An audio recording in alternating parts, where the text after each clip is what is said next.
scare him away.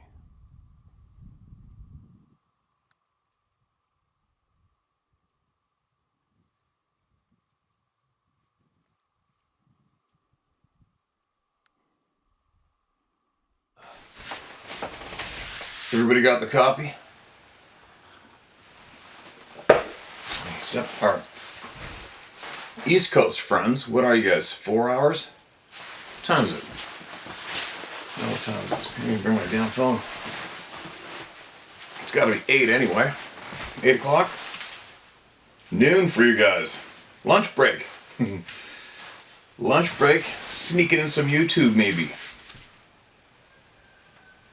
I was going through my emails this morning. So I had my first coffee with Sarah. And then after the animals get fed, and then I had my second coffee in here with you guys. And then I go hit my day. While we're sitting there, I go through my emails, and I don't know if everyone remembers or not, but I had to get this new phone because my other phone was just basically annihilated, and it got wiped of all the content. And I had around, I don't know how many, it was in the thousands or the hundreds. It would have been over 900, over 800 or 900 for certain, maybe 2,500 altogether. Emails in that one phone, gone. And the majority of those were copied and saved in the phone to be read and shared with all of you. So that means that I'm chipping at it when I get 10 minutes or whatever, and I go in my inbox and I'll go back. I don't know how many pages, because I never delete an email. I keep them there no matter what. And as well, once I have loaded a video onto YouTube, I save that video as well. All of them. I don't know why. Something's telling me to. So anyways, I've been trying to go back into my inbox to find emails, because unfortunately they're all marked as read once I open them. And I'm trying to find emails that I lost, that I didn't read. And I found some. So, I don't believe I didn't read this. Usually I can remember, not all the time obviously, but usually. So, here's one right here that I found this morning, and I'm going to share this right now. If it sounds obviously familiar, I'll stop. I picked up one email, started with, third email, quote, our friend the goofy Bigfoot, end quote, following up as per request with details, shorter. Hi Steve, all I can say is, wow, thanks again for reading my email so soon. You can't imagine the trepidation that I felt after hitting the send button on that one. They say, quote, the truth will set you free, end quote. And I've just breathed a huge sigh of relief listening to acknowledge and validate a huge part of my life. Thank you, brother. I could literally write a book about my encounters with this guy. But you and your audience are enough for me. My winter break is over and I'm back over the road now. Currently sitting in Evanston, Wyoming, near Salt Lake City, Utah, on I-80, heading for Sacramento, California, at a truck stop, getting ready to lay my head down. I will drive all day tomorrow with my head held high, thanks to you. Anyway, just one more note before I give you the details you asked for. You mentioned your tinnitus before closing out the episode with my story in it. I've had tinnitus since the one and only day that Goofy used Mind Speak on me in 2005. It's been constant without waiver since that day. That's interesting. Do I think his Mind Speak gave it to me? Absolutely yes. So, details. In 1979, he was probably about 6 foot tall, a juvenile, skinny, arms past his knees, long, skinny fingers with dark orange to brownish hair, kind of like an orangutan. The hair in his arms was up to his knuckles. Hair, not fur. The hair hung off his arms probably about 6 inches.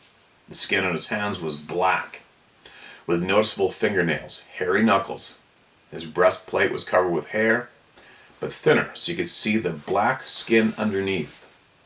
The hair on his legs was all the way to his ankles, just as long and flowing, black and bare metatarsals with hair on the knuckles of the toes. In the early days, there were no noticeable muscles under the hair, but that would change over time, as would most of his features. His head and face back then were a bit goofy looking. It was like his head was too big for his body, something he'd grow into, lol. A conical shaped head with hair covering everything but his face. The hair started under his chin. Black face. But enough hair on his black face to resemble a week-old beard. His facial hair was black, not orangish brown like the rest of his body. Big, black, oversized eyes with 90% pupils and a huge flat nose resembling a gorilla. Very pronounced lips and teeth resembling human teeth in their shape but much larger. Over the years this would all change. The last time I actually had eyes on him in 2000, he had drastically changed in appearance. Slowly over time his hair went from long and flowing to short and more fur-like, from orange/brownish looking to black like night. The muscles under his hair became from looking like a skinny monkey to that of a freakish bodybuilder with huge pronounced muscles. From his biceps to his legs and especially the chest and back. His long skinny fingers became like 5 fat pieces of meat about the size of my wrist. Holy shit. His feet became like that of a basketball player to snowshoes.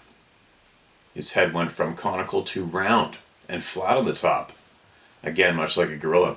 I estimate that he was double in height from the last time I laid eyes on him. I can equate this to a scene from The Incredible Hulk taking place over 20-some years. His scent also changed over the years and went from that of a deer in heat mixed with a pissy diaper to that of a skunk mixed with rotting flesh. I hope that answers some questions. Instead of jet lag, I've got what I call truck lag. I've only been back on the road for 5 days and I'm on the East Coast, and I'm on East Coast time. Need to get some epic sleep.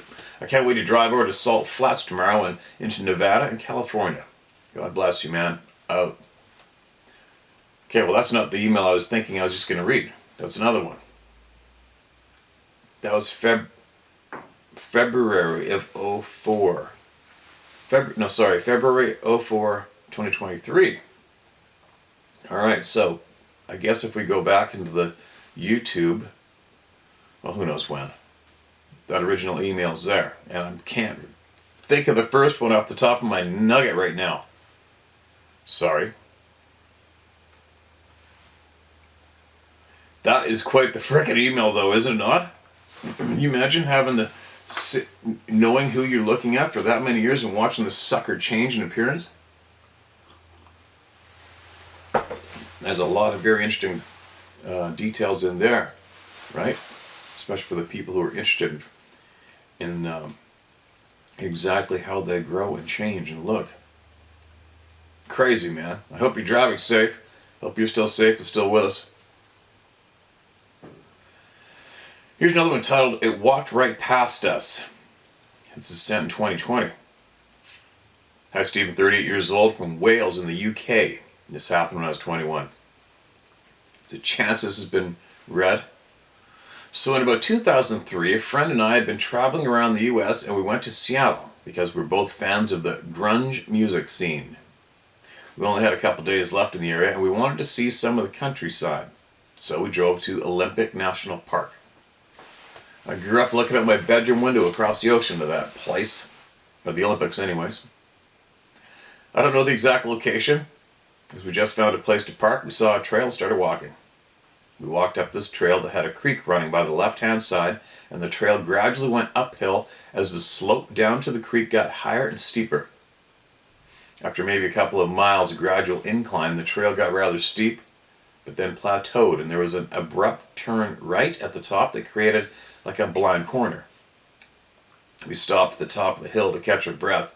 I was standing with my back to the way we came, and my friend was standing in front and to my right, facing the way we just came. We stood there for what seemed like maybe a few minutes. Then I noticed my friend was just standing there with his mouth open, staring at something behind me. I said, "What is it? What's wrong?" I was expecting him to say it was a bear or something. Then he just nodded, motioning with his head to look behind me. Just as I was turning to look behind me, this great big mass brushed past me and walked off ahead of us.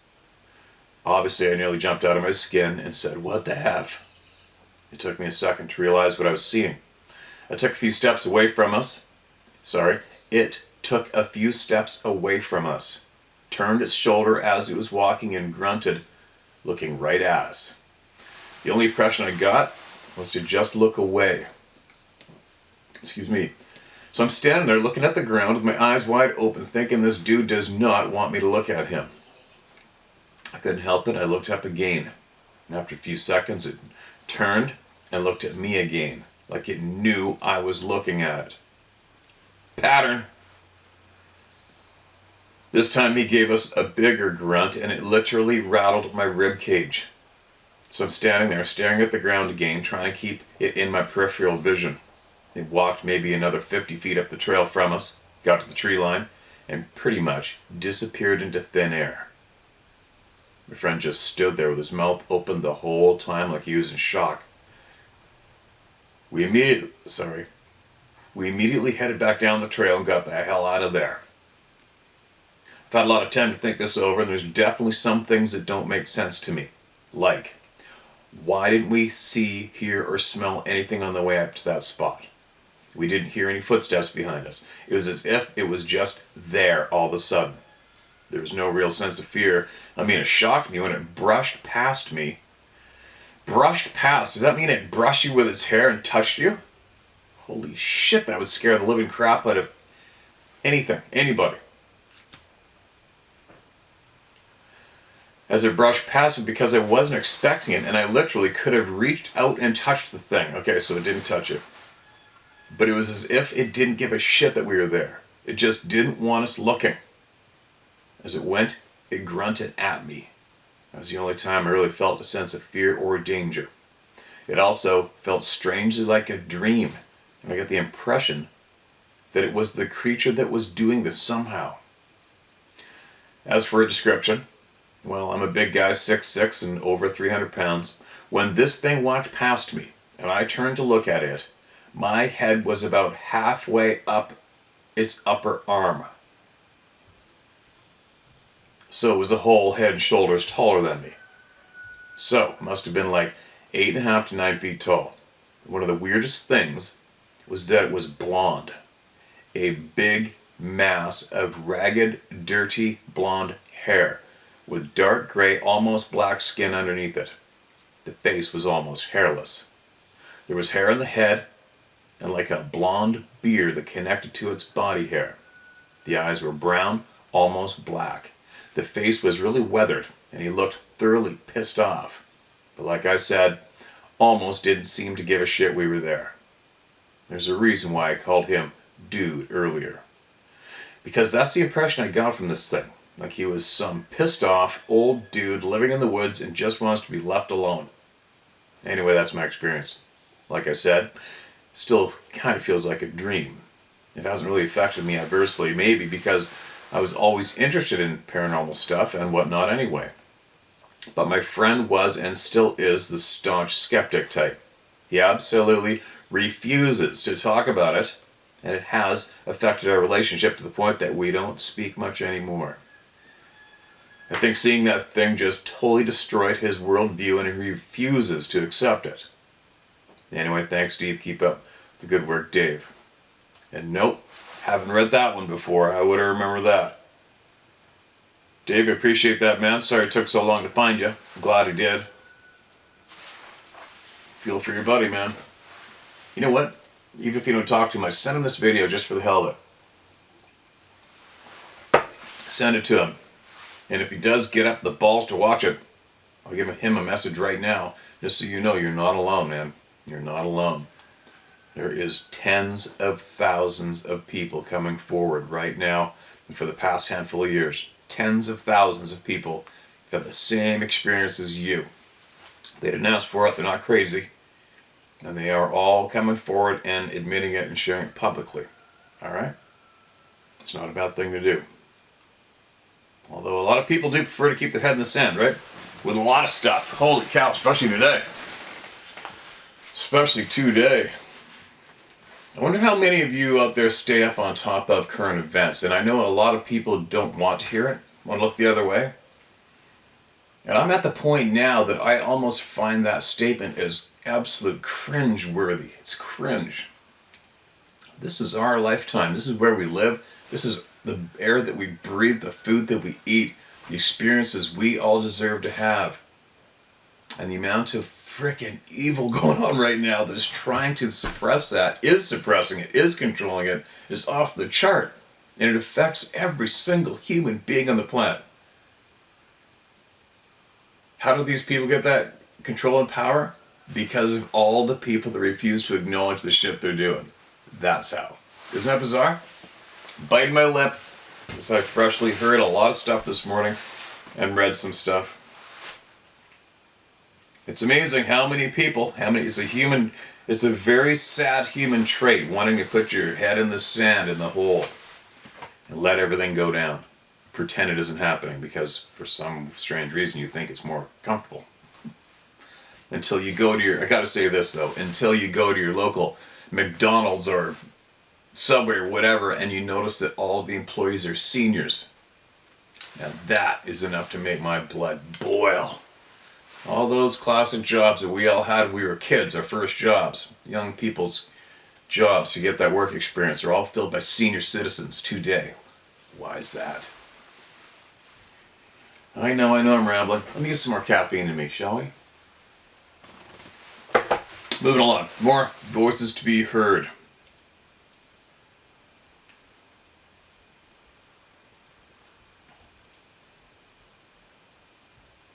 Okay, no, unrelated. It's this one. Alright, here we go. You know what? One thing I've found, like when I'm trying to find, when I go through my emails, is because I try to check and make sure it's an email from somebody needs to be heard. Because I get so many emails, you guys. I get hundreds of emails of people looking for sponsors, looking for me to sponsor them on the channel, paying me to put their videos on the channel. I have hundreds of emails from various businesses around the globe saying they found the channel, they really want to advertise with you. Haven't replied to one once. But anyways, what I'm saying is I do somewhat skim a little bit to make sure the email is related to all of you, and it was meant for all of you, because I get all those other flavors of emails too, right? And I get tons of, hey, you gotta watch this video, or stuff on the needle. I get emails about every topic on the planet. So what I'm saying is, when I'm trying to find the emails from all of you, I have found that so far when there's no title, no title in the email, it just says bracket, no subject bracket, I almost don't even have to look. I know that's an encounter. Because people don't even have the time, they don't even need to title it, they just want to get it heard. And it's probably an impact. So, that's what we got. No title. Man, I'm really babbling this morning, aren't I? Don't use my name, thank you. My family loved to camp, hunt, and fish. Anything in the outdoors. As a young boy, we camped almost every weekend. And fished this lake hard, so we could have large fish fries throughout the year. Getting to it now. My brothers and I would sleep in a little cheap tent unless it was raining. I would always have the same dream every time we camped there. I was carried away by a bear. That's a little unnerving. And took to this small cove. I myself could not fit in it. Oh, sorry. And took to this small cave. I myself could not fit in it. But in my dream, it would walk right into the cave. Then I would wake up and it was morning. Always back in my tent. The other time something happened, I was older. Once at 15 and once at 17. I walked the bank fishing for bass. I was way up the finger of the lake and not really paying attention to anything but my lure when I heard something running through the tall grass behind me. I'm 6'3", and the grass was at least a foot taller than me. I kept hearing something run back and forth every time I would cast my lure. So I fake cast one time and I looked behind me and I saw brown hair moving very quickly in the grass. Just a blur of brown hair and maybe an arm. I immediately started heading back to camp. I could hear something walking in the woods behind me all the way back. And I've got a good look at it, but it scared the shit out of me. This happened twice. Same way both times. I'd never seen its hair or body, so I can't say what it looked like. Thanks for letting me get this off my chest. I'm 61 now. It feels like it happened yesterday. No doubt. No name of the lake or the area. That's unfortunate. Sometimes, we do hope to at least somewhat get an idea of roughly where for people who may be from the same area, right? All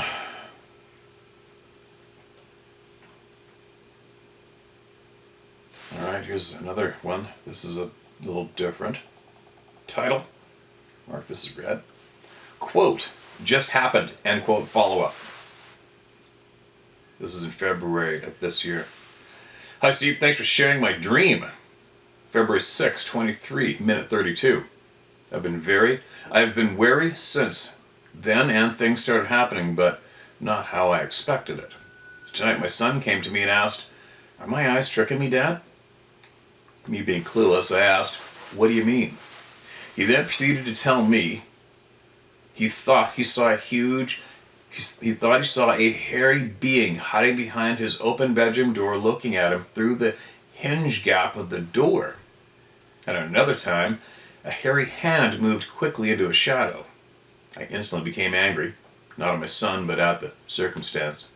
You see, when I was his age, I saw similar things. A large shadow leaving my bedroom when no one was really there, and eventually a gray manifested in plain sight, looking right at me from around a doorway, then vanished. It terrified me so much my brother and parents couldn't deny that I saw something, even to this day. I hate seeing this come around full circle. The only explanation I can give this is an evil spirit attack. I believe there's a strong connection to all the Bigfoot / gray / shadow encounters that most people experience and believe to be demonic. That all of this is happening in the invisible realm, and at times they pass through the veil and we can see them. Why we sense fear or something on our tail but see nothing. I did not let my son give in to fear, because I believe that is what these entities thrive on. You give them power by your focusing on them. I calmly acted as though it was nothing. My response gave him confidence that there was nothing to fear. I read him a Bible story, prayed with him, and he was at peace. The fear had left him entirely. So did the presence in the room. Good news. This whole experience just woke me up to realize I need to be more vigilant in protecting my family spiritually. They are not just prayers. There is real power over this evil. I somehow lost track of that. Cheers. Okay, that's interesting and alarming. Big time.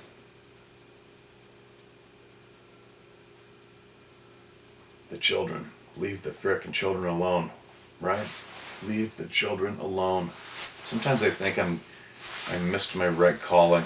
You know what I mean? Sometimes I think so. I mean, I'm doing everything I'm doing, but I'll tell you what, there's so many things out there that make me growl. I want to do something about it. And that's very frustrating. It's very frustrating feeling to want to do something about the grief in the planet, not knowing what to do. Biting my lip again for a few minutes anyway. This is titled, better title it is read, Pics of Window Peeking in Maine. Hi Steve, it's Tara again from Montauk. However, I live in Maine. Funny thing is I share our voices via your videos on my... your videos on my social media and get reached out to with experiences. First one, no pics, was in New Paltz, Paltz or Z, New York. My friend was attending college there and went for a drive with her friend, probably smoke a joint. They were parked at an overlook kind of spot viewing a cliff face. They both saw a huge man-like being scale the cliff face very quickly, and as it got to the top, it went off into the timber. They both were absolutely sure what they saw. I was not able to get more details as my friend really just wanted me to know and hurriedly got off the phone. That experience was in 1990 or so. Next, my roommate shared with me 2 pictures. One of what seems very clear to me of a Sabe looking into her parents' second-story window, and another from the next day. Sorry, no recreation because you wouldn't see a person anyway. It's at a second-story window. So, on to the quick story. Her parents have a couch at the end of their bed for the dog at sleep time, and also to sit and watch some TV before bed. Her stepmom and her dad were sitting on the couch watching the tube with her stepmom when her stepmom noticed something looking in their window. Being very casual, she picked up her phone and snapped a pic. Wild. The next day she sat in the same spot and took another. I was blown away, as this house is just under a mile from where I live in Steep Falls, Maine. They haven't shared these before, so I'll keep them anonymous. However, even though we're kind of in the country, their place is very near the emergency station and a commuter road. I believe the round table will find them amazing. Pics were taken around 2020. Also, as I listen to the people, I feel I'm uncovering more and more about my own experiences. Vague stuff, however, I already know what it all was. Again, I know you'd rather me get it all in now. I feel I need to physically write it all down before I compose an email to include them. So much appreciate you and the How to Hunt family. Glad to see you both back at home and safe, and I look forward to hearing more here and on Rumble. We are winning, and the evil do not have a chance. Not here or in hell. Big love, Tara Woodruff. Right back at you, Tara. Yep, that's creepy. If that is what we believe it is, that's really creepy. Second story window. How tall is that? 8, 16, 14 feet? Would it be? 12 feet would that be? Bottom of the window? Second story? 8 until I'm 12, probably 12 at least anyway, right? There you go. There you go. Let me save, I gotta save these photos now into my phone. Hold on a minute, save image. Then I save the next one. Then I gotta put it into my Dropbox, and then I gotta download that on my computer. We'll get her done. Anyways, I appreciate you sending that in. That's not super clear, but if that's what they saw, that's damned alarming.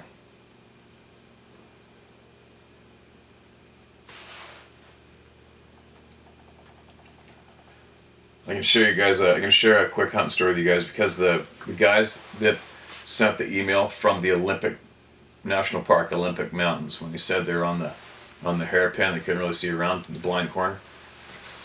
As soon as I said that, it made me remember an experience I had a handful of years ago, and I was guiding a man, his renowned surgeon from Oregon, Dr. Ken Tuttle. Real good guy. I got some funny stories from that hunt. Real good guy. Really enjoyed spending time with that man.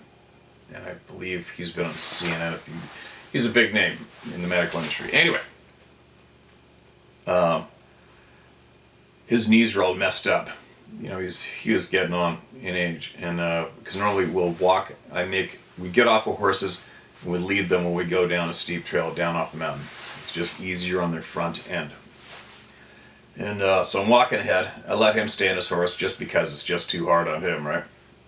And they're big mountain horses. But anyways, we're walking down this trail. It's later in the day, so the thermals are coming up. Remember I mentioned earlier, warm up, cool down. That's a guarantee of the wind direction. Okay, you guys? For all you people that hike, camp, I use that when I'm planning on where I'm going to hike, how I'm going to move, and where I'm going to put my camp at night. I always want to be below main game trails when I camp because the air sinks down and takes my scent away from that major game trail highway. I want everything to keep cruising right by me at nighttime, so I camp below that trail. When you camp above, you have a steady stream of your scent going across that highway trail. So if that 1 in a million grizzly or human praying black bear decides, oh, what's that? A human taco in that tent. I'm gonna go get that, right? Anyways, sorry. But it's just an important point that I try to get across to everybody all the time, is make sure you sleep on the downhill side of a main trail at nighttime. Period. If you're on slope ground. Anyway, so I'm walking down this trail. Now it's already.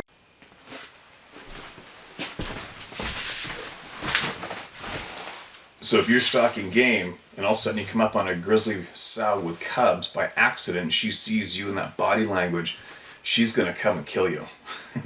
She's not going to think for a second it was an accident. It was a random occurrence. She's going to think, predator, coming to kill my babies, you're dead. And that's what she would have done if she saw me running down the trail right on her ass, right? God, I mean, it's not that much of an exciting story, but whew. And there's nothing I could have done. Nothing. If she has, and she didn't see me. She didn't see me. And then when she got to the other side, and I had back then I had a video camera with those little high-8 tapes in it, and I've got the video of her somewhere, because we kept on riding. We didn't go down that trail, and I kept side-hilling. On this side, it was steep, like that, and the game trail was side-hilling, and then across the creek, and she went up there, and she stopped and turned around, and all because we rode by. Once I got about 100 yards past her, then I turned around. I could see her. I go, there she is, right there. And we're up here, creek bottom, and she's right here across from us. We're looking at her. And her fur was all puffed up like a dandelion. And she was pissed. Standing there looking at us. And it just gives me the creeps still to think that I was running up behind her on her ass. Anyways, sorry, but that our person that shared from the Olympics experience with the blind corner put me right back to that day. Here's another one. The title of this is Red. Bigfoot Hunting Us on Indian Reservation. Hello, Steve. I grew up on an Indian reservation here in the USA. I am Cherokee Indian. Our home was by a massive cave system. Our home was in the middle of 2 hills and had a cave on the property. Everyone on the reservation knows Sasquatch, Sabe exists. Is common knowledge where we come from. It isn't even questioned. We would know his moods just by the sounds he made. When he is upset, you would know it because his anger would be heard throughout the whole reservation. People talked about it people talked about it in casual conversation. For instance, did you hear Sasquatch upset last night, etc. My grandparents told me not to fear him because they had a pact with him and he would not harm us. All was good until more Sasquatch came. These were evil ones. Not the same as the Sasquatch that had always been there. He had been ran off from the territory, we believe. I had to walk down a long dirt road to get to my school bus. They would chase me up in the woods beside me, whooping and throwing rocks at me. I was terrified, and I got a feeling they wanted to hurt me. It kept getting worse. I refused to even walk to school after that. At night, when my cousins would come over and we would all play outside in the front yard, these new Sasquatch would gather around in the hills with their glowing red eyes and watch us. I know if our parents would have not been out there, they would have taken us and harmed us. I could feel it. I could sense their bad intentions. I told my family they were bad. My uncle did not listen. He went for a walk alone to the water, which was like 1.5 miles from our house. He was drowned in knee-deep water and was an avid swimmer. No wounds, just a mysterious death, but I knew they killed him. He was the first in many unknown mysterious deaths that started to occur by the water in that area. The person was always alone. It was always a mystery. I'm glad I stuck with my gut feelings because they were getting more aggressive every day that I had walked to school. I believe my instincts saved my life.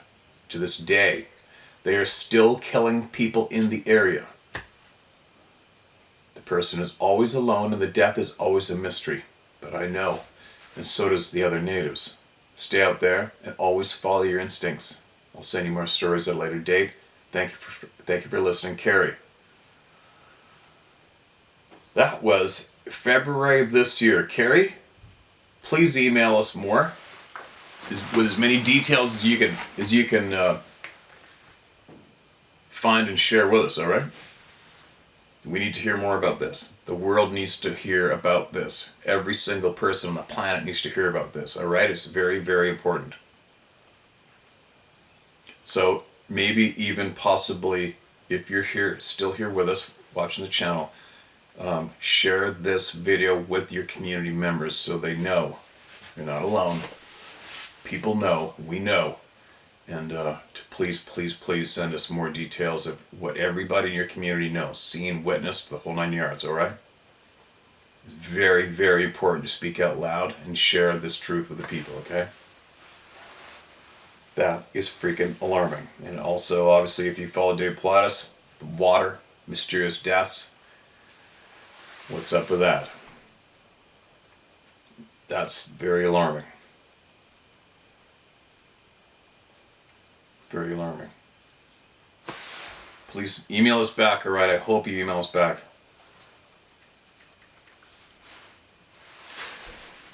Two stories and a weird occurrence that I've repeated several times that I don't think I've ever heard on your show. That's the title of this email. I'm 59 years old. I live in Indianapolis, Indiana.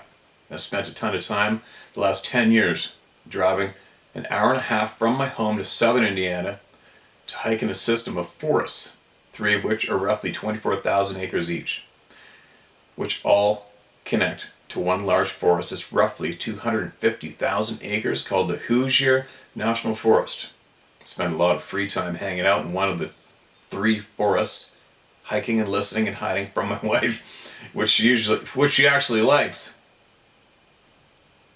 I met up with a group maybe 8 years ago that hikes at night and sits by campfires at night in out-of-the-way places, listening for whoops and calls and screams. Why? I camped out for the weekend in a tent with 5 of the inner circle of the group 3 weeks ago and found a print in a creek within 50 yards of my tent the first night we were there. I showed 2 members of our group. Most of the inner circle of this group have had multiple sightings and have had handprints, footprints, and fingerprints in the sides of the creeks and recordings of howls, whoops, and screams. I've heard whoops of what I call a snuffle snort sounding noise close up and then howls at a distance, but I've never heard screams personally.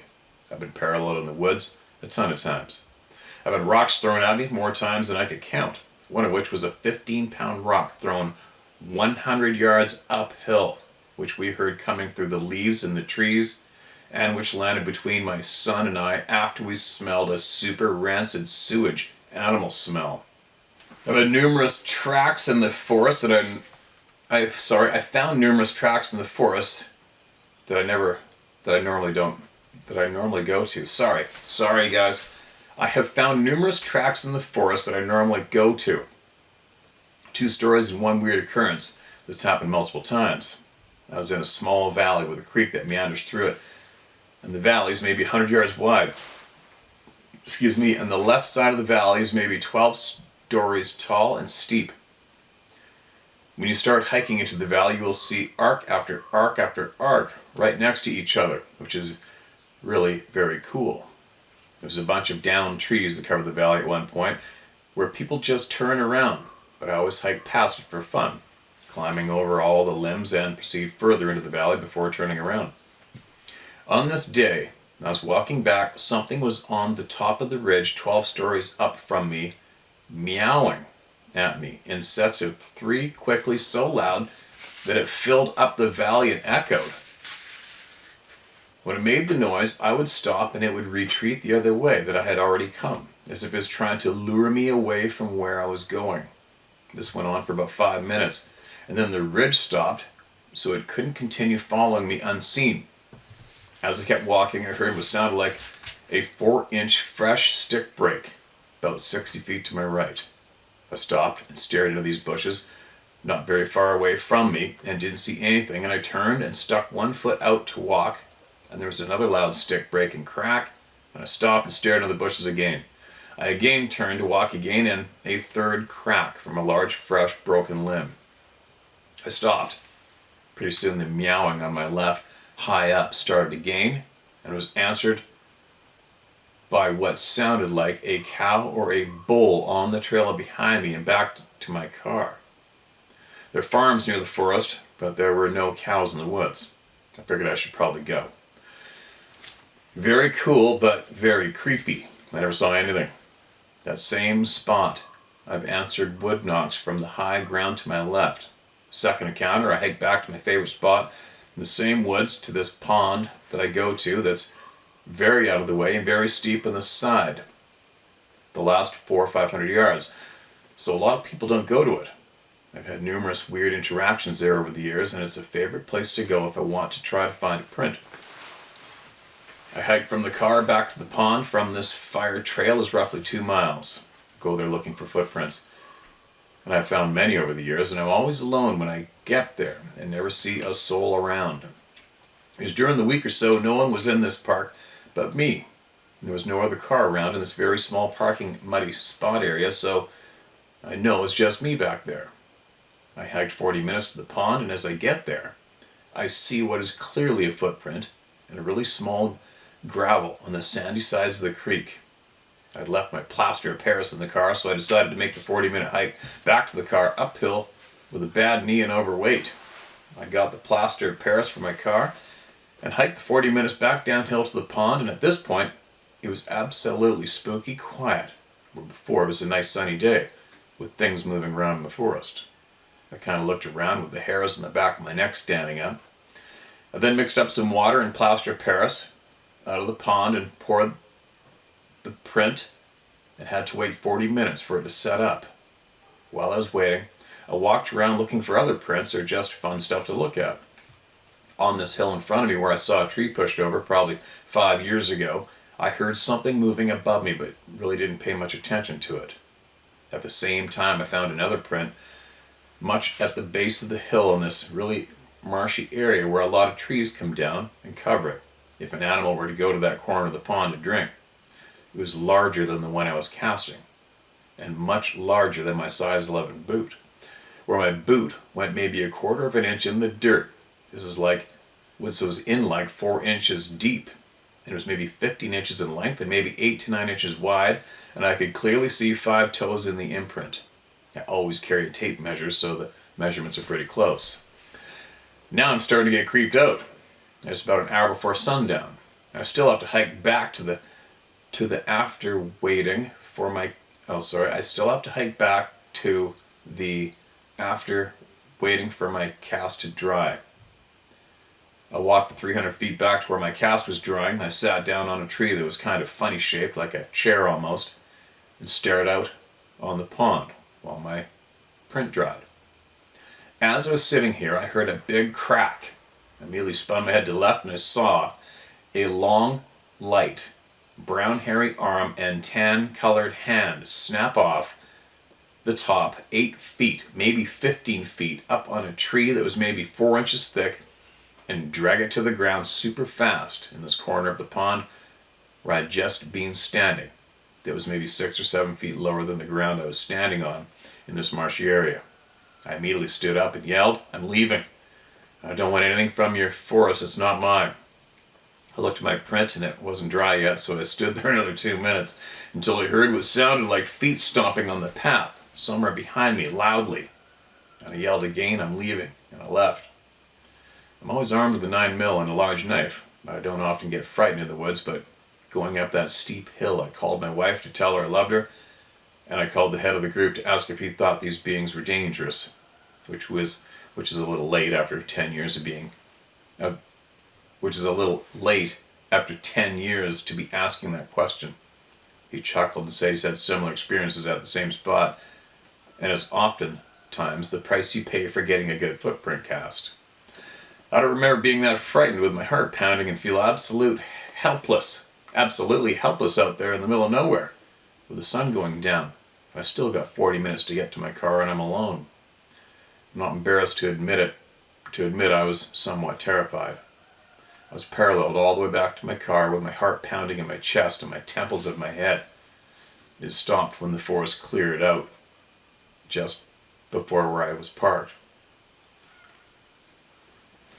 I have a ton of other stories, but these are 2 good ones I like, and now for the weird thing. I generally drive somewhat like a maniac, so I always have a radar detector going whenever I'm driving. I never think about sitting on my I never think about it sitting on my dash, and I don't think to turn it off before I go into the woods because there's generally nothing out in the forest to set up a radar detector. I can't remember in 10 years of driving into the woods and having my radar detector go off as another spot that I like to go to at night. And I had a favorite recording from the Sierra Sounds that I play with my stereo turned all the way up and my windows and sunroof down. And I play it over and over after dark, just for the fun of it. Why? I did so on this one evening, and after playing it 3 times, my radar detector went off. Like crazy for a solid minute and a half, and then stopped. I didn't think much of it and drove home. The hour and a half it takes to get to my house. I come back to the forest on 2 other occasions and tried the same experiment where I played the Sierra Sounds recording. That's a really aggressive one with a lot of samurai chatter that ends with a whistle, and sure enough, after playing it 3 times, my radar detector each time has gone off like crazy for what seems like a minute or a minute and a half, and then it stops. My son was home visiting from California, and we ended up out in the woods because he knows I like to go. And without telling him anything, I said, watch this. I'm going to play this recording, and my radar detector is going to go off like crazy. And sure enough, it did. He was kind of stunned. He's a believer and has had pebbles tossed at him in the middle of the night more than once. And he's heard moans and groans and whoops a couple times. I take him out with our group in the middle of the night. I watch the show so much that I turn it off when my wife walks in the door as if I'm watching porn because she probably thinks she lives with a complete weirdo. I love what you do. It's nice hearing all the data from you and all the stories. I find myself nodding yes a lot when I hear some of the interactions in the stories that you read. And I can think I've had a lot of the same ones, but I often times doubt myself because I'm always alone in the woods. I know that I can't go online and find many Bigfoot stories that I have already seen multiple times, and I spend thousands of hours on the topic. I know we have little woods compared to your big woods where you are, but we have the forest people in southern Indiana, and my friend who runs the group in the state and gets all the phone calls when there's a sighting can testify. They're all over southern Indiana. Best wishes, Jeff and Indy. Whew, that was a long one. Okay, Jeff, I don't know what you're after. Geez, their own. I'm not making fun of everybody. I'm just saying. For me, okay, I've seen one of these things, maybe 2, maybe even 3. Who knows? And I don't need to go in the dark and try to attract them. I don't need to go out in the woods in the dark and try to get attention on me. Don't need it. I don't know why you guys do that. You already know they exist. You know it's real. You know it's factual. I wonder what it is that keeps people wanting to go out there and do that. What are you going to get from it? Besides a shit scared out of you. Or potentially even maybe you don't know what you're attracting. Maybe you're going to get gone, But anyway, that's an interesting one, and I agree, we haven't heard that come up yet. I am not familiar with radar detectors. I've never had one in my life.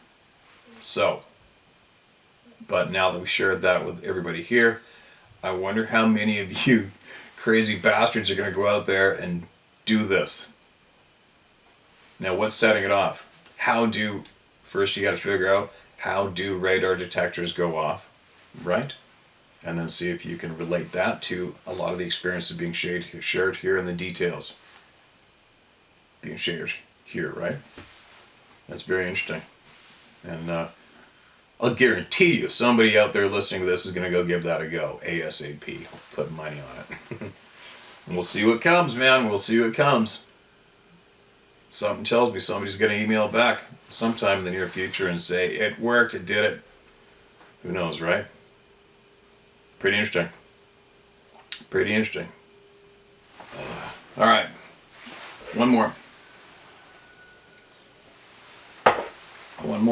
Back out to my frickin' labor camp I got going on around here. My own personal labor camp for me to be the laborer. Oklahoma, Sabe family. I wrote to you in March 22 to tell you of my and my mom's experience about seeing a tall, skinny Sabe. So yesterday, I went to an eye doctor. The optician was asking me questions about my sight, with one being night vision. I said yes, then mentioned my sighting of a sabe, which was a mile from where she lived. Excuse me. She had a weird look on her face and told me that her family and neighbors are in the house and locked up by dark because of the sabe, which live around the community.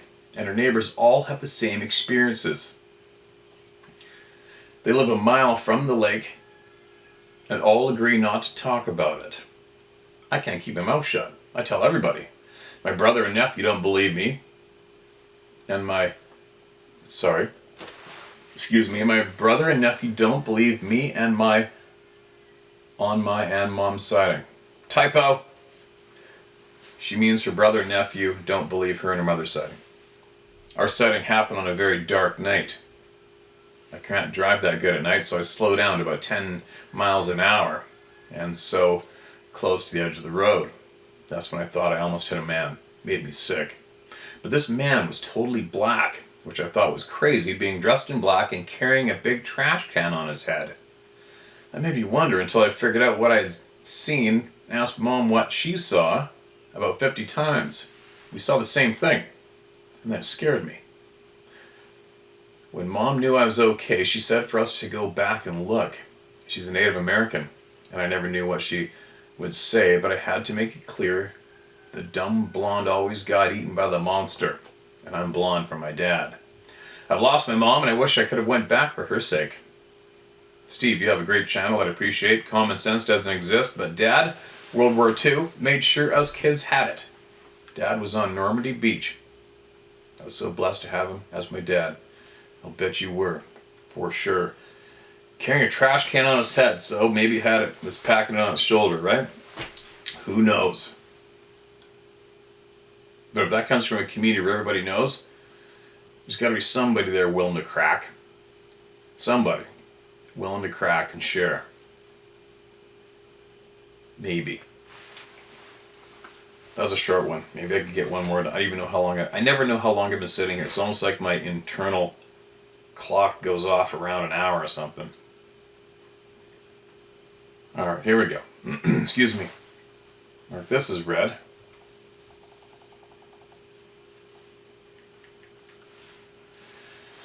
Ear pressure is legit is the title of this email. Hi Steve, in response to your question about ear pressure, yes, there is a trail on which I hike frequently in Ashfield, Massachusetts, where I have felt the pressure on several occasions. It feels exactly when you equalize your ears during a scuba diving descent or ascent. Whenever I go hiking, I say out loud, blessings from the great creator. I'm not here to see you or take your photo or harass you in any way. I'm just here to enjoy nature and get some exercise, so please do not show yourself to me because I don't want to be scared.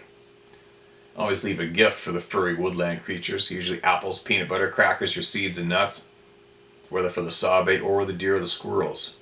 I look at the gesture as a sort of a thank you for letting me tromp around in your yard. I don't usually carry my pistol on this trail. I've had 2 incidents on this trail that were strange yet positive.